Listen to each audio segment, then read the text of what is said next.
होते, आज तुमच्या शिक्षणाची सुरुवात होते।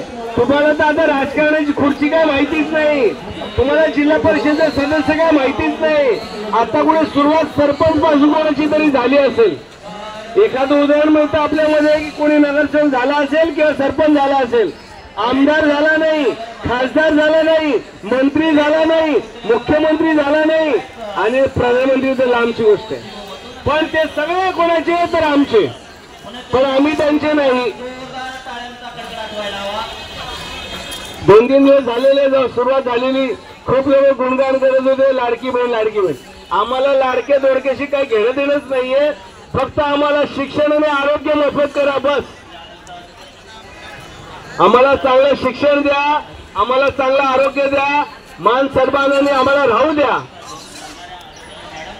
कारण कसं आहे की आम्हाला ज्या गोष्टी मूलभूत गोष्टी आहेत की ज्या गोष्टीसाठी आम्हाला भांडावं लागतंय, ह्याच्यापेक्षा लाजिरवाणी गोष्ट कोणती असेल?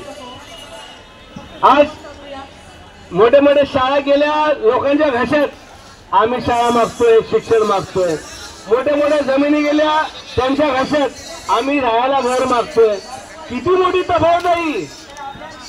अरे जनावरांसाठी तुम्ही कायदा करता, जनावर मारलं नाही पाहिजे म्हणून कायदा करता। इथं जिवंत माणसं मारली गेली दगडांनी ठेचून, आणि तोपर्यंत माणूस होती की तोपर्यंत मरत नाहीत। हे व्हिडिओ जे व्हायरल झालेले होते, अक्षरशः आमची मुलं घाबरलेली। पण ह्या शासनाला, ह्या सरकारला साधं त्याचं काही दुःख वाटलं नाही। म्हणजे आज आपला जो होणार आहे, आज आपला जो अन्याय होतोय, अत्याचार होतोय, हे त्या जनावरांशी साम्य धरणारच आहे। आणि लक्षात घ्या, आज जी परिस्थिती जागोजागी होते ना, ती परिस्थिती आपल्यावर येऊ शकते, सावध राहा। कारण ह्या देशामध्ये तो जो दबलेला असतो, कुचलेला असतो, दलित असतो, पददलित असतो, त्यालाच दाबलं जातं, त्याला संपवलं जातंय।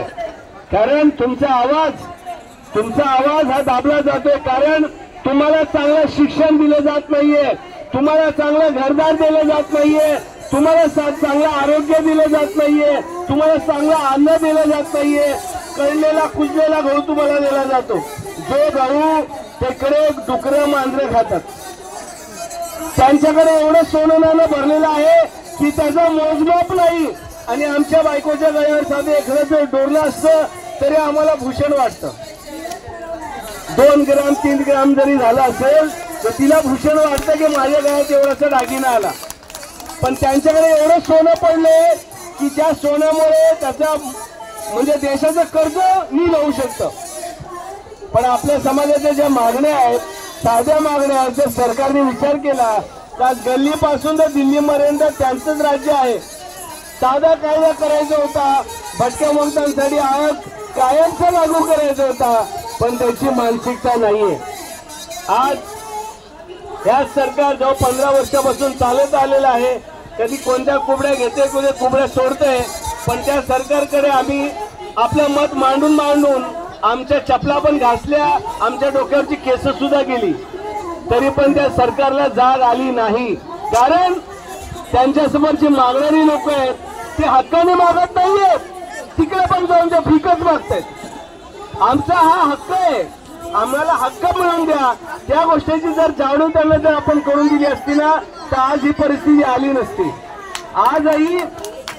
आजही ज्या ज्या समाजाचे मोर्चे आंदोलन होत आहेत की ज्यांच्याकडे बंगले आहेत, जे मर्सिडीज मध्ये येऊन आंदोलन करतायत, त्यांच्या मर्सिडीज फरारी बाहेर पार्क असतात आणि ते इकडे बिल्ले लावून कडकडीत खादीचा शर्ट घालून म्हणतात की आम्हाला आरक्षण द्या। अरे पेट्रोल पंप कोणाचं? ह्यांचंच। बँका कोणाच्या? ह्यांच्यात। पतपेढी कोणाच्या? ह्यांच्यात। पदवीच्या जे विद्यापीठ कोणाची? ह्यांचीच। तरी ह्यांना आरक्षण पाहिजे, पण आरक्षणाची खरी व्याख्या काय? ह्या गोरगरीब समाजासाठी खास करून आरक्षण निर्माण केलेलं होतं, पण ते आरक्षण आपल्याला कळलंच नाही, कारण ते आपल्याला कळूच दिलं नाही।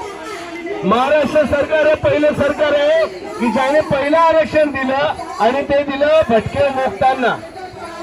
14 विमुक्त जाती आणि मूळ 28 भटक्या जमाती। त्यानंतर झाले वाढले, चला ठीक आहे, पण त्यानंतर काय झालं, त्या आरक्षणाचा अर्थ आपल्याला कळला का? अजूनही कळला नाही. अजूनही आपलं शिक्षण कुठपर्यंत जातं? किती शिकला रे बाळा? 4वी 7वी 8वी, जास्तीत जास्त किती शिकवा? 9वी नापास, मिळाली डिग्री. म्हणून समजून घ्या, तुम्हाला खास करून महिलांना कागदपत्रीचा हिशोब तुम्हाला समजला पाहिजे. कागदपत्र सांभाळून ठेवा. आजही तुमच्या समाजाला जर काही द्यायचं असेल तर पहिला मागचा पुरावा. तू गरीब असशील तर गरीबाचा पुरावा दे. तू जर मागास असशील मागासचा पुरावा दे. तुझ्या जातीचा आहे त्या जातीचा पुरावा दे. तू बेघर आहेस तर बेघर असण्याचा पुरावा दे. या सगळ्या गोष्टीसाठी महत्वाचं असतं ते संघटन, आणि संघटन ज्याच्या मागे उभा आहे त्या समाजाची हाल अपेक्षा होत नाही. आपल्या हाल अपेक्षा काय होतात? कारण आपल्या मागे जे संघटन आहे ते मजबूत संघटन असणं महत्वाचं आहे. आज आपल्या समाजाला त्याच गोष्टी मागाव्या लागतात ज्या गोष्टीसाठी ह्याच आझाद मैदानावर कमीत कमी 20-22 वर्षांपूर्वी मोर्चे येत होते.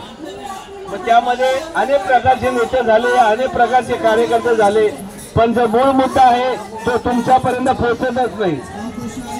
मूळ मुद्द्यासाठी जे भांडण चाललंय की बाबा आम्हाला मूलभूत चांगलं शिक्षण मिळावं, चांगली शाळा मिळावी, म्हणजे ती कोणती शाळा असू द्या, ती इंटरनॅशनल शाळेपासून तर म्युन्सिपालिटी पर्यंत आम्हाला शिक्षण मोफत मिळालंच पाहिजे.